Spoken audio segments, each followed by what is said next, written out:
Give it up for Chris Hardwick! Hello! I can't stand it! You can't not do that. Welcome. It's too warm for a scarf. I want to thank you so much for being here. This is insane. This is... There may be tears. This is really the final Walking Dead panel for the mothership, and I know.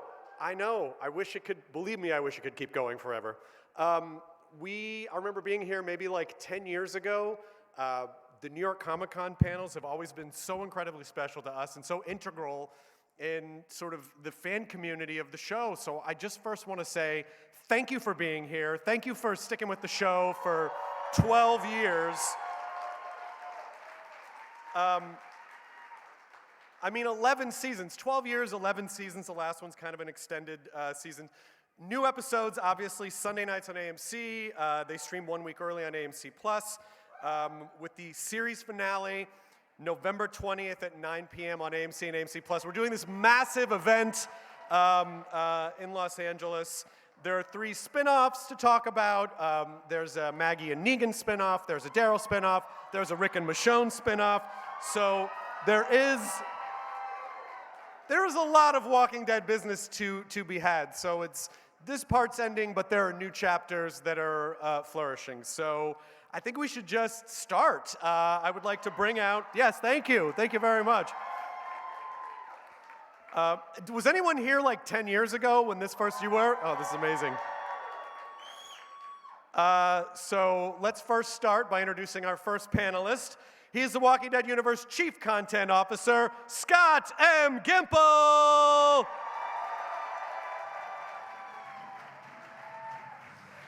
Mr. Gimple. And let's get right into it.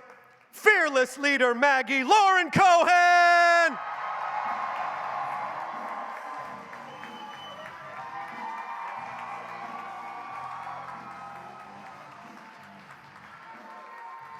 Our favorite, I guess, former villain, I suppose, Jeffrey Dean Morgan!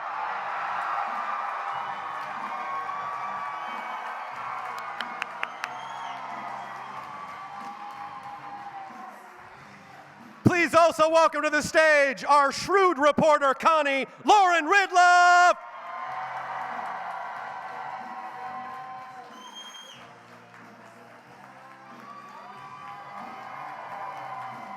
Hi.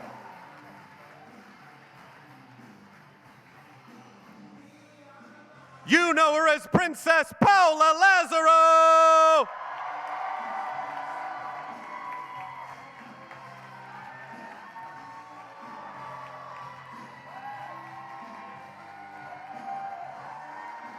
As Yumiko Eleanor Matsura!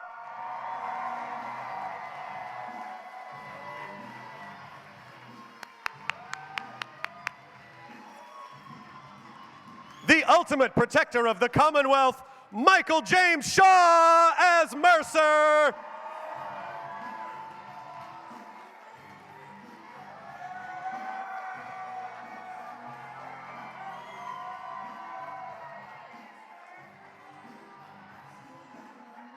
And of course, the one, the only, Daryl Dixon, Norman Reedus!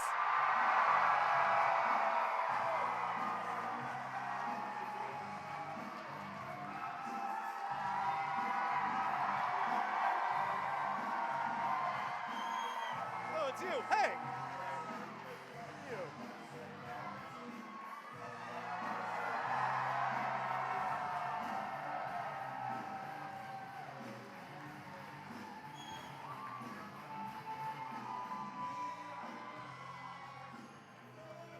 All right. Welcome, everyone. I don't know, just find it wherever feels good, wherever's nice. Are there enough seats for everybody? Musical chairs. Oh, that would be awesome. All right. Yeah, Scott, let's put you up front here.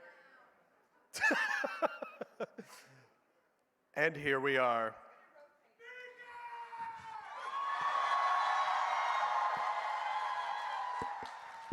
I'm glad you brought that up. You brought up Negan first. Let's talk about, because Jeffrey and Lauren, Lauren Cohan, you were not able to be at San Diego because you were here shooting your show. So what does it feel like to be back with the cast again? Really great. It's awesome. It's really, I missed everybody. Because it doesn't feel like we've actually stopped doing the show in a way, except for you go to work there, and I don't get to see these people. We are always like looking for their chairs with their names on them every day, because it's. We started calling people at work by their names, and it's kind of weird, but it works. How has it felt, all these years, and now kind of this new chapter? Has there been sort of a transition phase, or does it feel like it's always felt, Lauren? This chapter feels like, we were really lucky because we really just had a couple of months off, and then we sort of went and did this little, what was something of a satellite story for Maggie and Negan.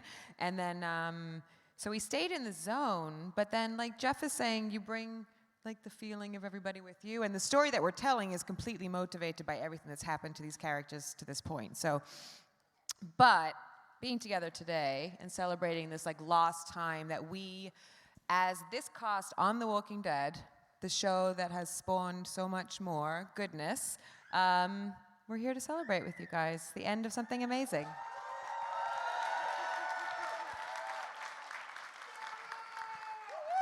Hello.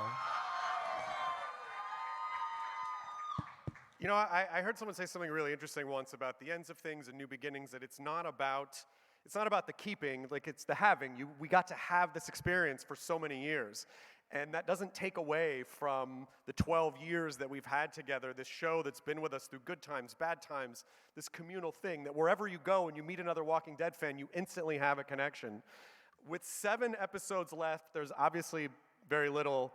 Scott is a vault. He's impossible to crack. He will not reveal anything. But is there anything you could tease about these last 7 episodes that are coming up?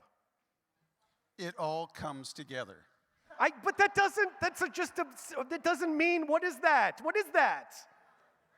It means that we see where each. It was well said. All these characters come to their conclusions, their final forms. They move to their final Pokemon, as it were. Right. We do tell the end of the story of The Walking Dead. Yes, there are these other shows, but this is how everything does come together into what it all meant. When we did 905, somebody shouted Rick out there. When we did 905, which was the last Rick episode, when we started that, Matt Negretti and Angela Kang and myself, and Angela Kang really wanted to be here today. She is in Korea right now, so it's a hard commute. But when we were working on that episode, when we were looking at Rick, we were like, what did it all mean? What did all of this mean from waking up to the hospital to now, we're 905? That's how we approached these last 8 episodes. What did it all mean? How does it all come together? Who do these people become? Excellent. If y'all are interested, since we're all here, we could possibly take a look at the opening minutes of tomorrow's episode, since you waited to be here. So I feel like let's go ahead and take a look at that, and then we'll come back and chat some more. Let's roll the thing.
I swear to God, New York audiences are the best. He stabbed that guy in the friggin' hand! Come on! Yeah, suck on that, Lance Hornsby in the range. Scott, one of the things we want to do, obviously, it's difficult to talk about too much about the next 7 episodes. So this will be sort of like an overall, like a lot of retrospective look. Everyone's brought special photographs with them of their time all these years. Scott, what photograph did you bring? Can we put that up, Scott's picture? It's a piece of stationery from a hotel, if that helps. That says, please note, this is not real blood. I work for The Walking Dead.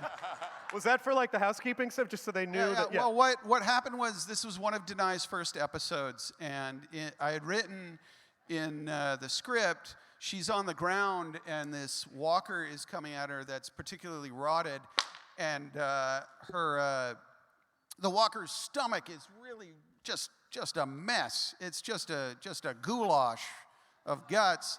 And I said, you know, Michonne slashes it, and down comes a gory jackpot. And Denai was like, I'm not doing that. And I was like, no, you will.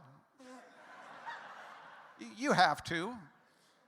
And the day came, and she did it, and she was covered with guts, and she leapt up, walked across the set, and gave me the biggest hug in the world. Now, I'm staying at the Wyndham Hotel. They're doing my laundry, and I have a blood-covered shirt, and ergo, that note.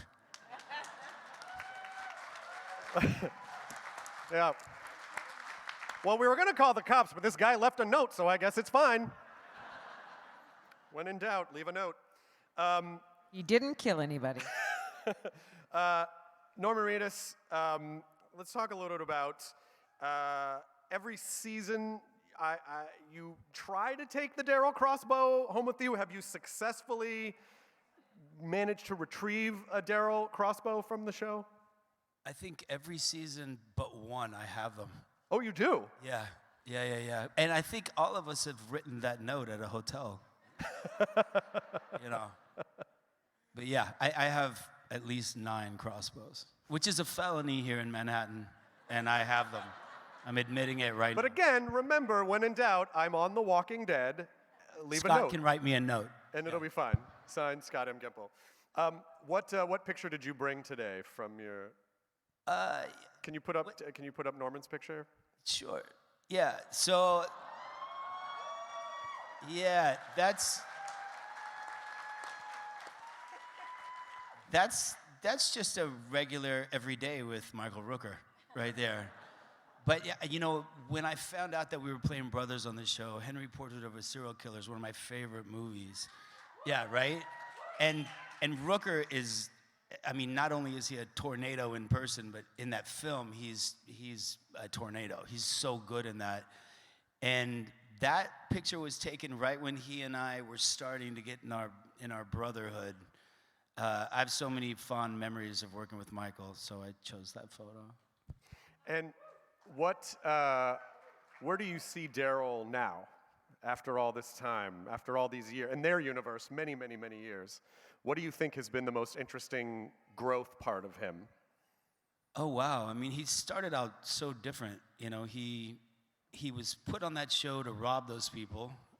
He finally earned some respect from those people, and then he stood up for those people. And I think the character in that photo is much different than the character in the clip you just showed, for sure. But you know what was interesting about watching that clip, and I haven't seen that before, is the audience. I mean, first off, you're all maniacs for screaming at what you screamed at. But I did notice when Carol walks up to Daryl, you guys got totally silent, which was crazy. Like, walked up and to see what that interaction's going to be, you guys got completely silent. And I noticed that, and I really love working with Melissa. Like, she's honestly, yeah. You know, and there's been a lot of talk, chill, it's gonna be fine. Yeah, I'm just gonna say that. But you know, I've established so many great relationships with these actors up here, and the ones that have come, like the Scott Wilson. Like, you know, you guys know how I feel about Scott Wilson. But you know, it's been a real honor coming to Comic-Con every year and meeting you guys, and you know, the love goes both ways. So thank you all for all of that.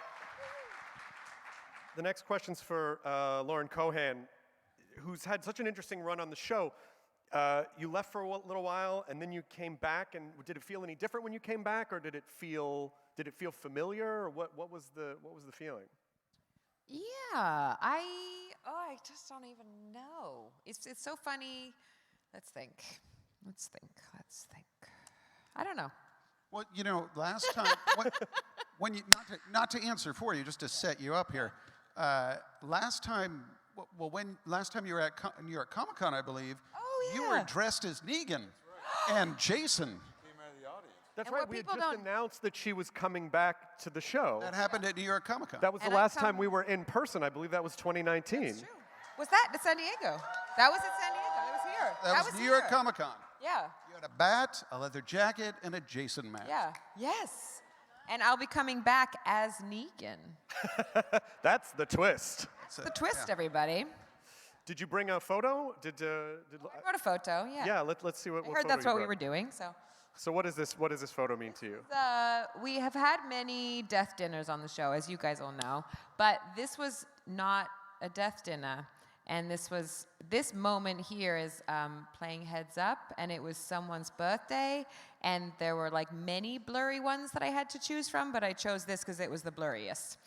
So I just really and there were some that were like where everybody was even more crazed and bug-eyed than this, but this felt good. So this was kind of, for me, like a nice time we all had together when we weren't giving speeches of farewell and death.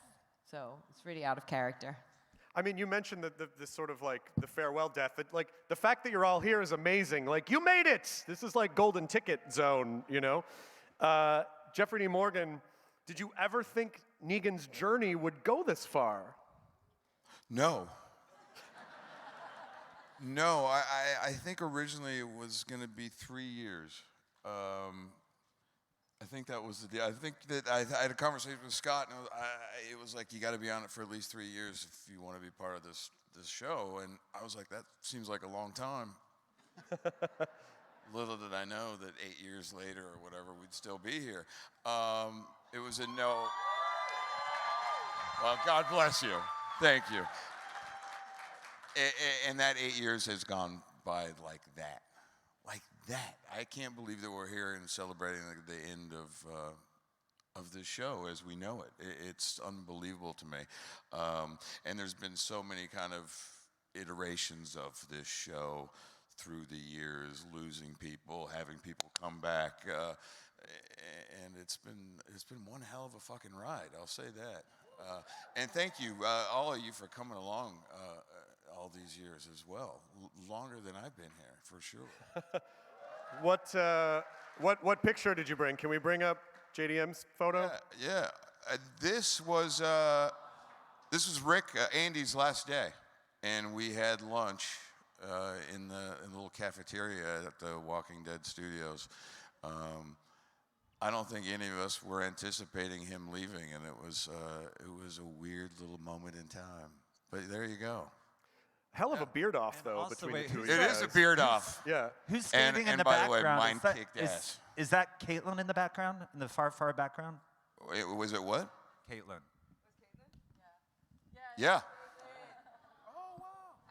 Oh, wow. Yeah. Paola Lazaro, it's so wonderful to see you. It's wonderful to Hello. have you here. Mira, I don't think my mic. Did my mic working? Ah, sí. Okay, cool. Wonderful to see you too, sir. So let's just talk about Princess's journey and what has that meant to you these last few years and being up here for this last panel. I mean, it's been life-changing, and I remember when I got the call that I got the job. You know how you see in movies that people fall to their knees and they start crying, and you're like, yeah, that shit doesn't happen. It does. It does. I worked my butt off for this part, and I bought a prayer mat for my knees because I was pray on my knees every night.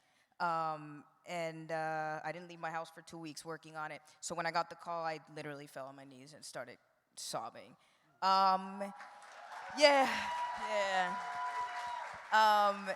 It has definitely changed my life. I have found a new family, and with you guys, and the amount of support that you guys give us it's truly life-changing. So, and playing Princess has been a freaking blast. Princess is me. Thank you, sweetheart. Thank you. Princess loves you back. Princess is me when I was 7 years old. Like that energy and like that ha. So I think it was meant for me to do it, and it happened, and I'm very thankful. What is your favorite part of Princess? Is there anything you've learned from her? What's your favorite part of her? Her vulnerability. Because, I feel like I'm like that too. Like, I can be pretty tough, I think, but also very vulnerable and very caring. And I think that she just reminds me of that innocent joy that I had as a child that I try to bring back every day. I love that she could be in a room for like 30 seconds and clock exactly what's going on, and like with everyone in the room know exactly what's happening. That's right. Me too. I do it too. What did you bring? What picture did you bring, Paola? Can we put up? Pull it up.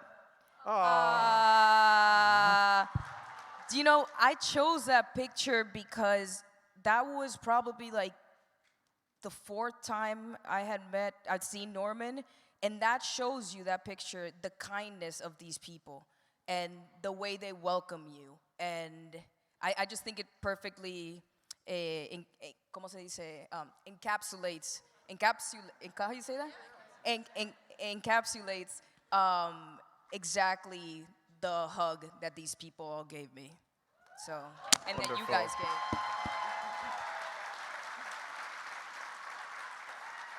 This next question is for Lauren Ridloff.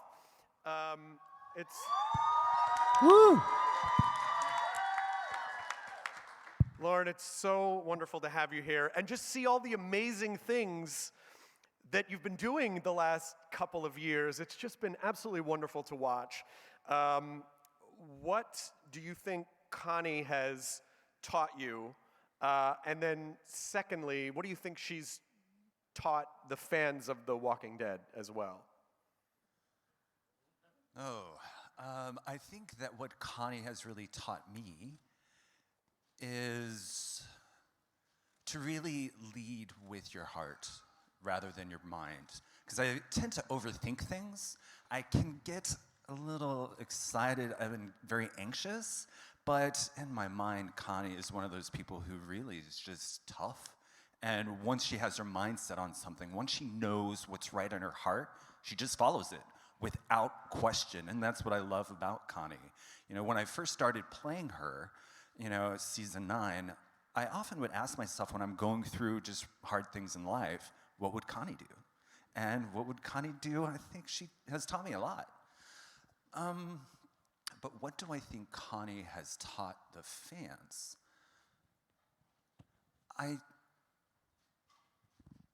Well, it's a wonderful moment for me when I actually went to a small fan fest in Sonoya. I was meeting some of the fans, and I was just shocked at how many people came up to me prepared to have a conversation with me. I'm deaf, obviously, and it's not a big deal to me. It's not a big deal the way I live my life day to day. But what really is a big deal is how do we converse? How do we communicate? And I think through The Walking Dead and through Connie's interaction with the rest of the cast, and being part of Magna's group and Daryl and everybody up here, the fans watched that and learned that there's no limit to how people communicate and connect, through whether it's gestures or writing notes and just eye contact. So I think that has meant so much to me, and I think that's what the fans have learned from Connie and the rest of the cast on The Walking Dead and their storylines.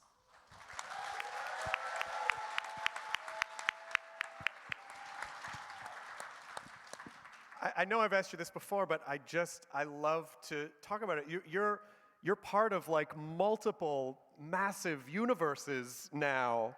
How have you? Does it feel normal yet, or is it still like how does it feel? Oh, I'm still geeking out that I'm even sitting up here between the two of these guys. I mean, oh my God. Excellent. I want to talk to Eleanor Matsuura, who, by the way, I don't know if you follow Eleanor on Instagram, you saw that she posted a photo last night because we both have new babies. Both new Oh, hello. Yeah. Yes, hi. We're both new parents. Yeah, and so I saw your picture, and I think you might have been in the bathroom because there was a sleeping baby in the next room. Like, That's I right. totally know this. I know this. You know, like the sleeping baby takes priority. If you know, you know. If you're solo traveling as a parent, the baby sleeps in the room, and then, like, where do you go? So you have to sneak into the bathroom. I took my wine and the little fruit plate. Had myself a little party for one on the bathroom floor. Yeah, it was great. Yeah, basically wherever the baby sleeps is fine as long as the baby's sleeping. Oh, yeah. It doesn't. It's all Yeah, good. you don't ever wake the baby.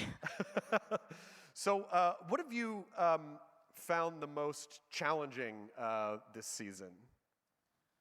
Oh, this season?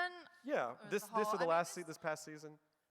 I mean, it was a big, like, pivot, I suppose, for Yumiko. You know, I'd started out the show being very much like in the woods, in the trenches, dirty, and I kind of liked it. And then all of a sudden, I have this like hard pivot to being in a suit and having very clean shoes. And it was weird because I'd walk onto set and people were like, "Are you about to sell us a house? What's going on? Like, what's happening? What show is this?" So that was kind of weird, but like, I think, you know, the challenge as a if I can speak for like as a whole, like my time on the show, I guess I never really told anyone how terrified I was when I first started the show.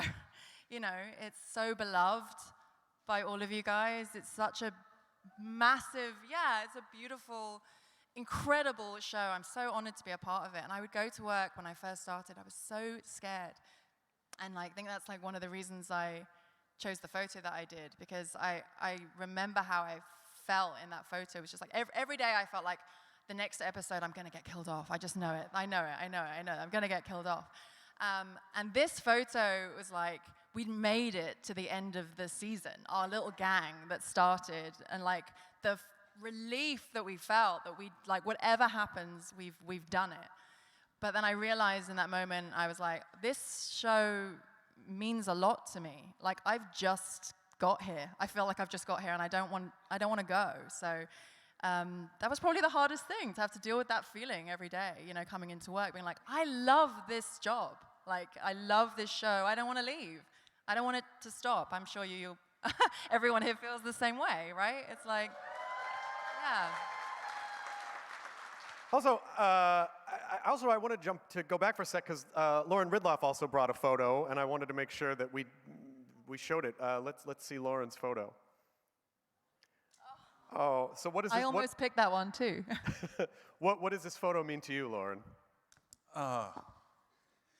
Well, I was really craving sushi, and I got some sushi. I guess that's it. No. Really, this was when we first joined the cast, and you know, I was just a reoccurring at the time, and I didn't quite know if I would be staying on the show and for how long. But what I really loved about this group, you know, they made me feel it was so intimate and comfortable. And Avi Nash, he was already on the show for a while, but still was one of the newer ones. And he took us out, you know, we were sitting there having a great conversation, you know, enjoying some bad sushi. It was quite bad, right? Ellie, it wasn't great. But it was great friends, so it was a very good moment. Wonderful.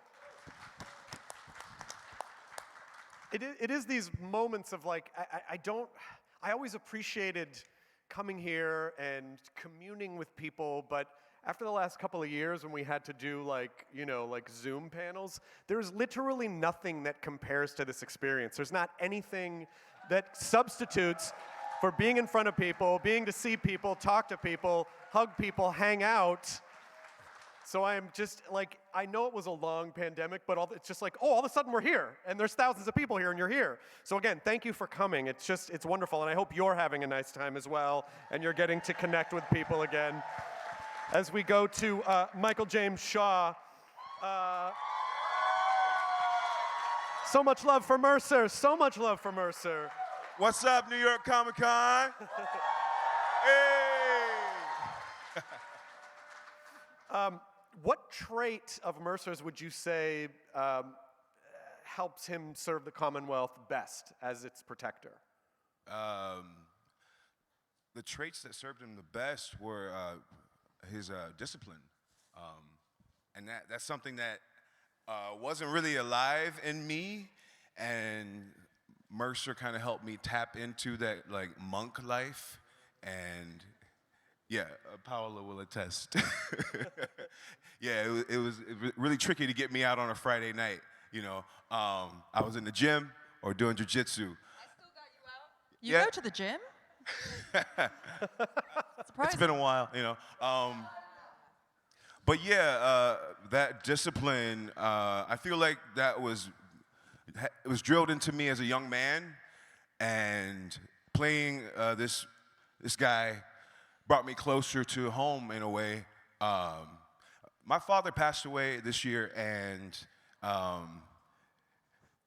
it was rough. Thank you. And this cast right here, and Greg and Angela were a world of support, and I'm happy that you all got to meet Mercer, because there's a lot of John Henry Shaw in him.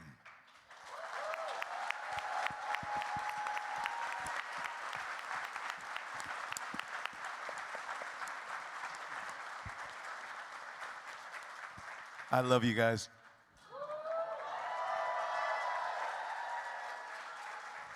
I do think it's beautiful that you share that with people who might be going through a similar situation, and it gives a connection point. And I know you and I have talked about this before, and the fact that you were able to take that and, you know, bring him into the character to share with the world has just been absolutely incredible, and I really appreciate that you share that with everybody. One of the other things about Mercer is that he's able to compartmentalize. Do you feel like this makes him stronger, or do you think in some ways does that hinder him to compartmentalize so much? Yeah, it's definitely a hindrance, because, you know, you don't ever get to be yourself all the time. You know, you're playing the commander, or behind closed doors, you get to be a lover. You can't really express your love for your sister.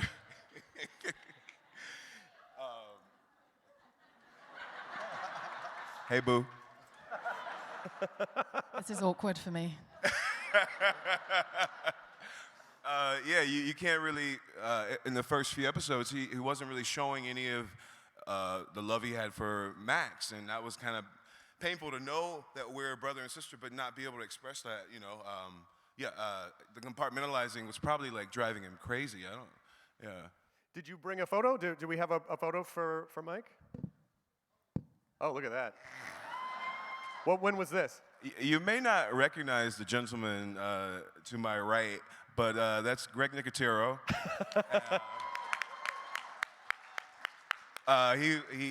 He had moonlighted a couple times as a walker, and I had the pleasure of working with him that day with Lauren, and yeah, the whole crew. But there are a lot of like big boys with toys moments on The Walking Dead, and I feel like the best ones I've had have been with Greg, like straight up. Episode 17, and yeah. That was the first moment we got to see Mercer rock his axes. Yeah, it's a fun day. I just want to sort of set up that we're going to have some time for fan questions. I want to make sure we leave some room for that. Hopefully, we might just go over a couple minutes, but not long, New York Comic Con, I promise. 4 hours later, and then that one time But let's just, if you guys have some questions, please, we want to make sure that we have time for them. I want to talk a little bit about the spin-offs. So let's first talk about Daryl spin-off, Norman. What can you tell us about the Daryl spin-off? Look at Scott looking at me right now. You know, wow. It's in France. It's epic in scale. I mean, it's fucking epic. You know, I've been on location scouts over there for a bit. I've been talking to like sound people, photography people. It's crazy what we're gonna do over there. I think France is gonna have a fucking heart attack, which is good, which is what I want. You know, it has a different look. It has a different feel. Has a different sound to it. It has all the things that you like about the show, but new people experiencing them in a different kind of a way. It's something I think we're all going to love. It's something I think I'm going to be really proud of. And it's a lot. You know, it's funny being over there because, you know, they have different rules over there than we have over here. They're like, well, yeah, we can only use like 3 trucks for equipment. And we're like, we need like 25 of these things. Like, it's going to be fun. It's going to be fun. And there'll be a lot of familiar faces, so don't yell at me. It's going to be cool. It's going to be very cool. All you need to do is you just need to figure out how to translate that note next to the bloody shirts in the hotel room into French. I work for The Walking Dead. I'm going to need probably a lot of notes for this one. And gonna Greg be dope. Nicotero would have wanted to be here, but he is currently in France, which also is a difficult commute. But he's working very hard. I made it.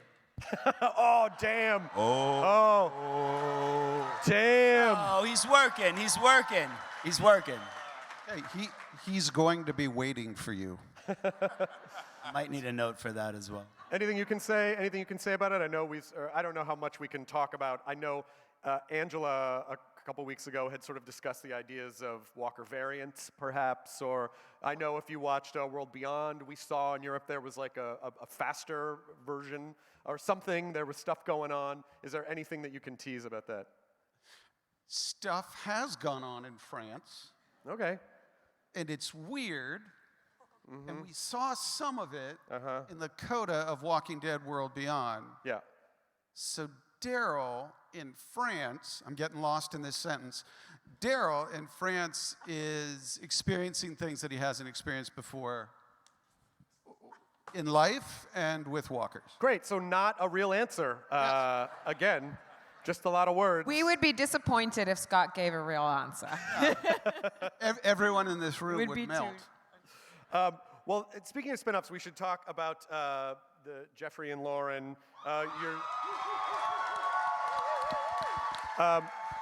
If you don't know, the show is called Dead City.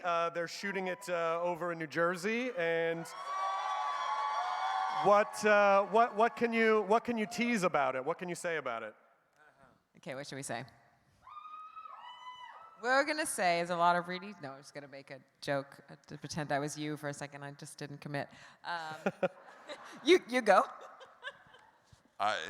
It's hard to know what we can say. There's us, there's zip lines, there's New York, there's some Jersey, there's some walkers. There's some horrible people along the way. There's also some great people along the way. I mean, Maggie's the bomb. Maggie's the butt. Yeah. Thank you.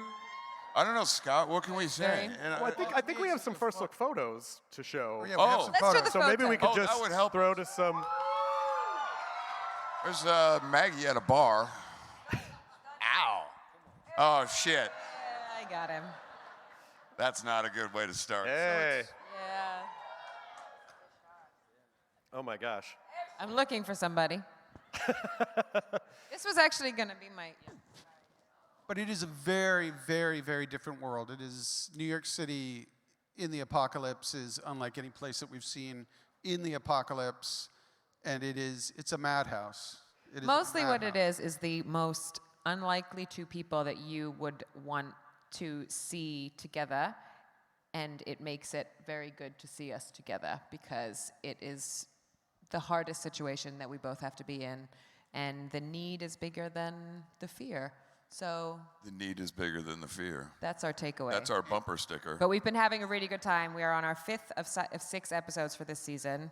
We're exhausted because we were working till 4:30 in the morning. That's right. I'm very, very happy to be doing it because what we did and what we've been doing is freaking awesome. And We're really proud of and it, excited and I for think to that see you it. guys are going to love it. That's great.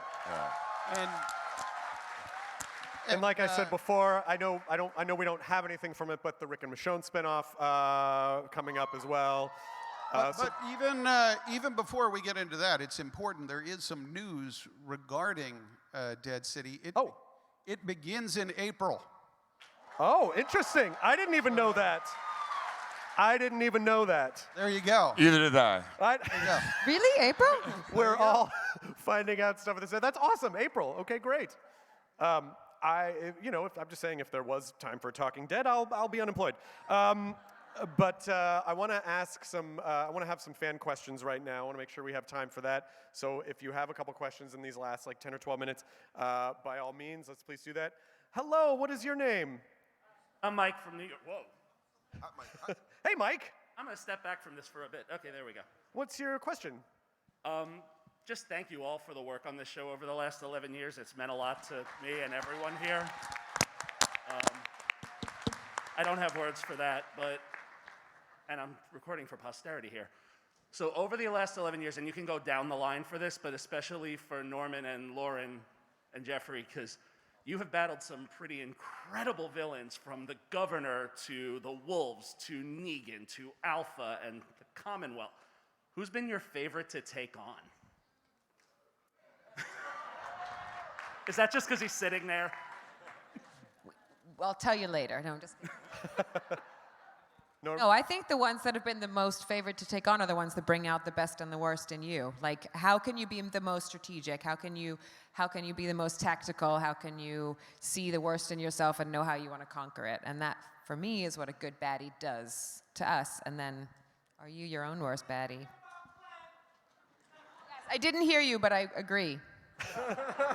He said we can't forget about Glenn, which is absolutely right. We never forget about Glenn. That's what we're doing here. Oh, jeez. Oh, come on. Oh, man, come on. Why? Not necessary. Come on. What? Every year. You just. Jesus You. Christ. What are you? You've been redeemed. But what are you doing? Norman, do you have a particular favorite villain? Yeah, I mean, they were all so different. The Negan character was the first one where I kind of swallowed my tongue. But first off, we had to cry for like a week straight, and then we had to come back and cry again for a week straight. Yeah. That was exhausting. Sorry. Thanks, Scott. So that one was a big one. Alpha was a big one. That one was super creepy. They've all been different, and I liked how the group got together. All of them in a different way. The Negan one, I liked watching how it turned into what it turned into now. They were all good. I liked all of them. Thank you so much, Mike. Yeah. Thank you for your Wait, question. wait. I have an answer too. I know. Oh, what? Oh. For me, I think it was meeting these guys. They killed all my folks, right? Fair point. Fair point. Was Rick, Daryl, and Maggie. Yeah. Fair point. Thank you. And Paolo, you are the princess from the pages of that comic book. Thank you. Yeah. Thank you so much, Mike. Hello, what is your name and what is your question? Hi, my name is Summer. Thank you guys all for all the stories that you have given all of us. My question is for all of you. What are you going to miss most about filming on The Walking Dead? Maybe let's start with Eleanor. What are you going to miss the most? Oh, man. I mean, there was some, when we first started, there were so many, I feel like when you first come into the show, unless you're like writing solo, you come in with a group and you have these big scenes, you know? And it was like quite a lot of like fighting and group stuff and having each other's backs. And for me personally, that kind of, because Yumiko goes on this like stranger journey in this season, it's much more personal and much more unique and individual to her. So I found myself really missing those big group on set, like everyone's there, everyone's got their bit to do. When those scenes were being shot, when we were like just out in the woods, like fighting, and there's everyone there, it's like this like dance or something. It was like there's nothing quite like it, and I really missed those towards the end of my shooting, because I was like, those were the great days, you know. I really missed that. Paolo, what about you? The people right here, you know, the buddies, and all of y'all. But I feel like y'all are still gonna be around, and I'm gonna be around, and so we'll be together. That's what I would always remind people, like when new cast members come on, when I was fortunate enough to meet new cast members, or when people would come sit on the couch on Talking Dead because their character had died, and I would say, you know, at the commercial breaks, I would say, like, you're always a part of this world and this family anywhere you go, you know, so it might feel over in one sense, but it's never over. It's always here. But I'm so sorry. Wait, a huge shout out to our crew. Like, Yeah. honestly, the best. Like Deej and Matt and Satro, like all of them. Miss those guys for sure. I'm so sorry. I didn't mean to skip this side. I didn't realize there were two sides. And I'm getting older. My eyesight's bad. So you can tell by all the gray hairs that weren't there 11 years ago when we started. What is your name in question? Hey, I'm Patrick from Jersey. Just said that out loud for the first time. There you go. So my question is for everybody, and then Scott, kind of like a separate question for you. Oh. I know, yeah. Gotta put Scott on the thing there. So Scott, with your Gimpinisms, or your Gimpalisms, as I like to call them, your answers, is there ever a storyline that you had to fight with an actor for, to be like, listen, like this has got to happen, we got to have it? And then for all the actors, from the time of your first initial script reading to where you are now in your evolution, has there ever, first of all, is the character on the page who you've become, in your opinion, or has it morphed, obviously? And then is there a certain storyline that you've ever fought really hard for, that you were like, either I can or cannot do this, and what was it? So maybe let's start with Scott, and then I think I don't know if we have quite enough time for everyone to answer that, but we can get a couple answers. And Scott, is there anything that you really were sure, you know, this is really going to work and had to push for? You know, I'm looking at all the actors to like, during the 5 years that I ran the show, I don't recall a whole lot of tug of wars, and I'm looking at them to maybe correct me here. I don't recall a lot of tug of wars. Like, no, Norman, come on, bring it. That was a good 5 years. I'm just going to step in right here and just say, Scott, thank you. Hey, that's nice. Yeah. It was a really good 5 years. And we love you. And we love all of you guys, and you are awesome. But thank you. This is a special day, and I just really want. Does any of the cast have an answer for that? Does anyone? I mean, there was a few tug of wars here and there, but it was always a collaborative effort in the end, and we got to where we wanted to go. You know, it's not easy being in the boss position on our show, because there's a lot of personalities and there's a lot of cooks in the kitchen at some point or another. But we always got to the point where we wanted to be, where we were happy and proud of what we were doing. And that's a huge thing to Scott and to Angela and to our writers to work with us and let us be part of the picture, you know. So that's how we're Lauren's family. right. That's how we're family. Thank you guys very much. Honestly, thank you. Seriously. Thank you very much. And thank you for Gimpalism. I'm definitely going to have to use that and hopefully credit you. I want 1% of everything for Talking Dead on your contract. Oh my God, I didn't know I was going to have to negotiate a contract. I mean, I guess. I see that the time clock on the stage is ticked down to 0, but it's only 5:48. I feel like we still have like 8-10 minutes. And I want to make sure we ask some more questions. Hi, what is your name? Hi there, I'm Tony from New York. Hey, Tony, what's your question? Hi. I also just first wanted to really quickly say thank you very much to everyone for what you've done. This is creating this piece of art. And also just to the creatives who, like, it's not always the case that characters can change in a show and it still remains as relevant as it has, like this show. So I think that that's something worth mentioning. Just one quick question. Anyone and everyone who would like to answer, I was curious, of the cast that we haven't seen zombified, who would make the sexiest zombie in your opinion? Oh, jeez. Oh, gosh. Jeffrey. You know, I don't know. don't I if saw you- what Greg did on that Entertainment Weekly cover. You look good. I did look. You kinda were a good yeah. zombie, yeah. You know, we've had a couple of zombies that were zombified that looked really cute. Why are they so Do you cute? remember Sonequa? She was hot. I You was remember? thinking, they're really, yeah. Yeah, shit, Sneeko was good. Yeah, she was cute. I totally was like, I was thinking about my wife, and I'm like, well, Sonequa too. Yeah. You get weird fetishes on this show after a while. It's like, All right, a couple more questions. What is your name in question? Hi, I'm Leslie from North Dakota. Hi. Thank you guys for everything over the years. We love you. But my question is for Scott. With the expansion of the Walking Dead universe, do you think we will ever see the Typhoon book brought to the screen in some way? And will we ever see Heath again? Could you repeat that? With the expansion of the universe, will we ever see the Walking Dead Typhoon book maybe brought to the screen? Man. I'm so sorry. I can't. I can't. The Typhoon book? Typhoon book. Oh, the book Yeah, that, the that book. came out. I'm so sorry. Sorry about that. No, that's fine. I mean, oh man, this is another Gimpelism. Books are things that people No, read. I can. They have words, sometimes pictures. They start, then they end. That's a really cool book. Robert gave me a copy. Oh my God, I'm doing it. I'm doing it in front of you. Now, all I can say is it's possible. Like, there isn't an immediate plan for that, but it's possible. Okay, maybe just time for a couple more. Yes, what is your name in question?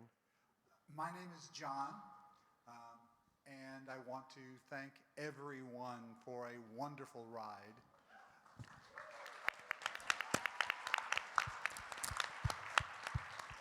My question is also for Scott.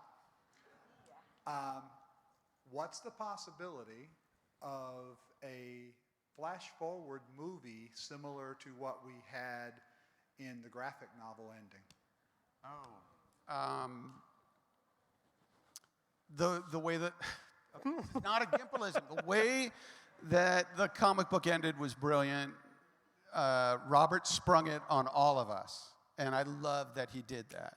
I love that I did not get a call with a heads up on that, because he ruined many things over the years for me as a reader.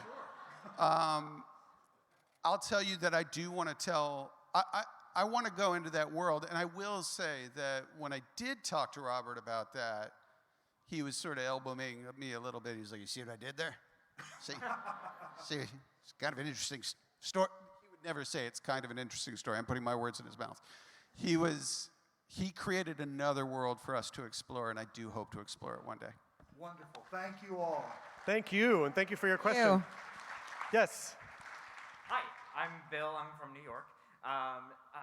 First off, yeah, thank you again for just creating such an incredible show. I've been watching it since I was in high school.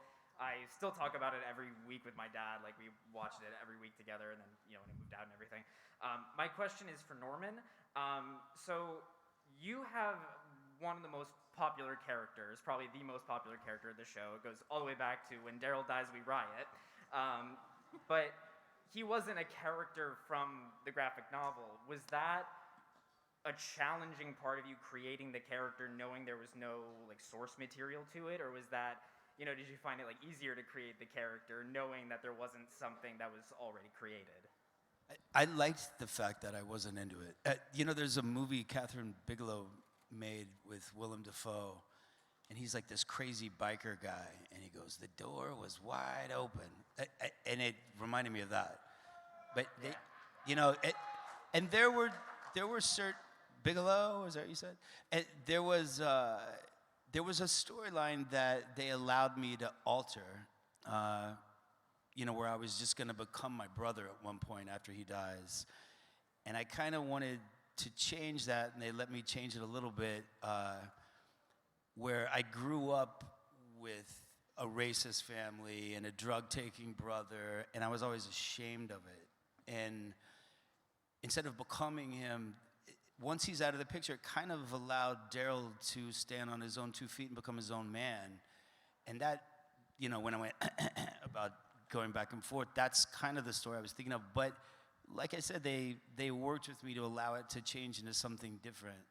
I think if I was in the comic book, I would be looking at the comic book and I wouldn't know how to make that face that they drew right there or whatever. I think it would mess me up a little bit. But I liked the comic book. I liked the source material. I liked all the characters. So I was kind of glad that I had that door wide open. You know what I mean? Thank you. Excellent question. We just have a couple minutes left, and I want to go down the line as this is, and I can't believe I'm saying this, like the last Walking Dead panel for the Mothership show. I would just love to go down the line, starting with Scott, and anything you want to say to the fans as this momentous occasion, as we are, as we're saying goodbye to New York Comic Con as a group. I think all along the way, we took some big, big chances. And sometimes those thrilled you, and I think sometimes those made you sad. And sometimes those made you mad. But all that stuff we did, all those big chances that we took, it was for you. And I think it gave us the power to take big chances. So I want to thank you for making The Walking Dead what it is, because the love that you gave the show made us push ourselves very, very hard to risk it again and again and again on your behalf. So thank you. Lauren Cohen? I think that, I kind of talked about this a little bit earlier, but I think that we made this show together, and there's been different iterations of all of us who have come and gone. And part of me always thinks you'll really just know what it was and how to explain the experience, like in years to come. We've been really lucky that years to come keeps extending, because we get to keep making the show and this universe and everything.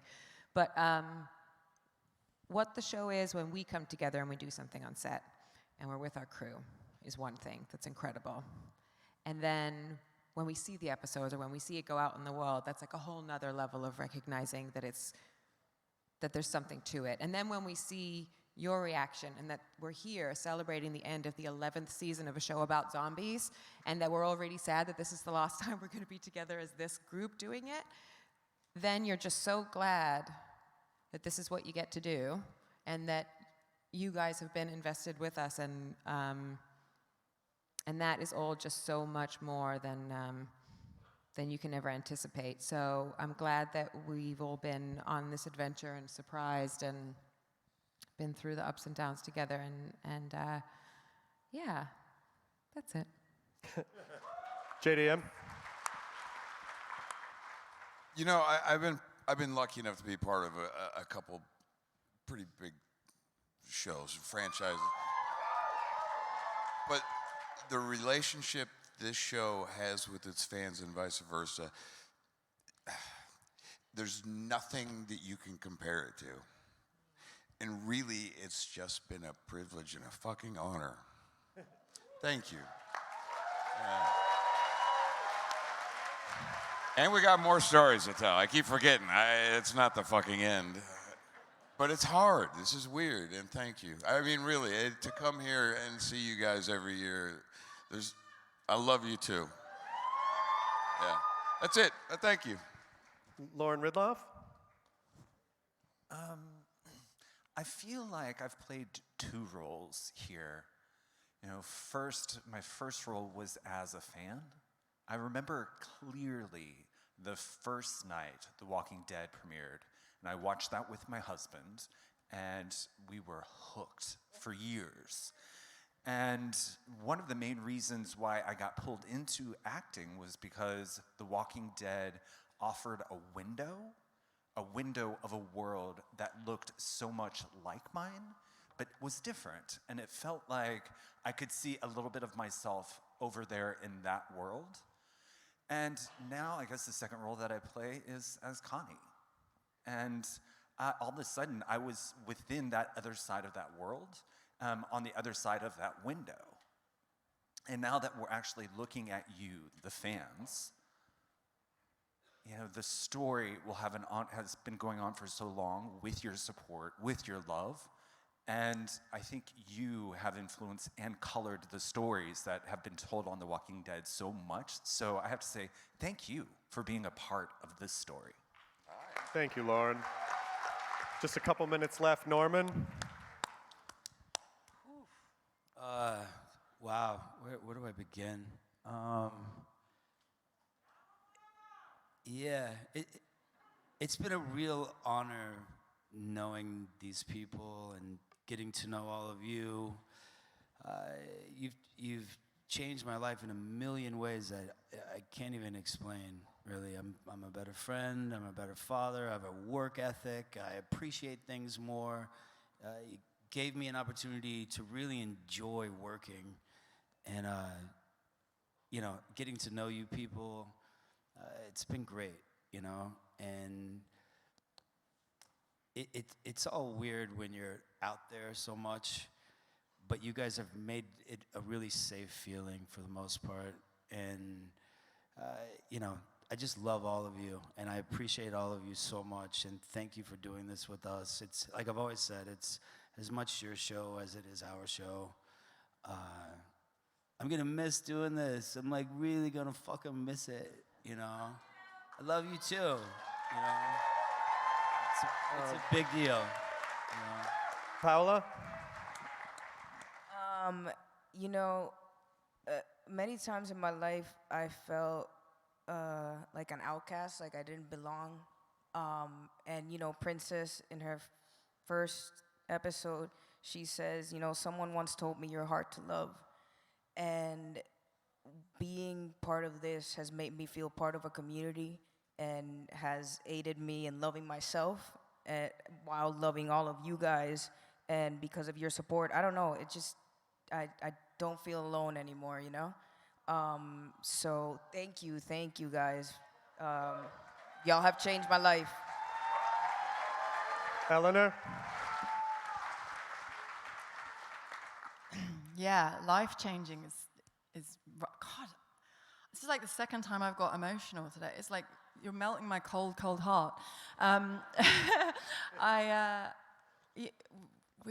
think we've been asked so many times this past year, how does it feel to end the show? How does it feel to end the show? And I've never been able to answer it because I always felt like we were like still in flight. You know, we hadn't landed the plane yet. And today I felt like, oh, we've landed the plane, you know? Like this is the end, and I'm really feeling it. I'm so full of gratitude, really. Thank you so much for having me. Like, this show, I mean, the reason it's gone on for 11 years is, like, you, truly, I know it's been said, but you are, everyone here is as much a part of the show. It's the fans that keep this going for 11 years. They're like the OG fan base. It's amazing, and I'm so honored to be a part of it. Thank you for having me very much. And finally, Mike. I'm deeply humbled by this journey that I've been on. Even though I'm coming in at the very end, I'm a Walking Dead baby. Everyone on the stage and everyone, cast and crew, like, there's a different kind of energy in Sonoya, man. The most beautiful people I have met in my life happened throughout this period of working on The Walking Dead. And yeah, it's been life-changing. And I thank all of you, and I thank all of you for the beautiful experiences we have accumulated, even in my short time on board. Thank you.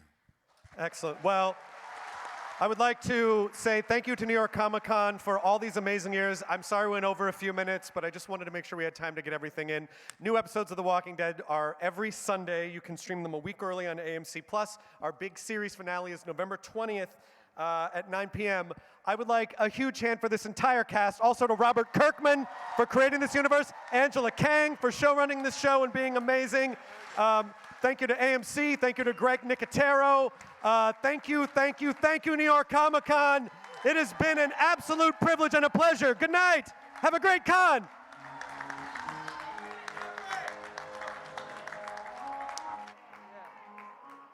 That's right, Main Stage. Give it up one more time for the Walking Dead panel. At this time, we do need everyone to gather up your belongings and head out the doors in the back of the room as we get ready for our next panel. Thank you so much for your cooperation. One more time, make some noise for this Walking Dead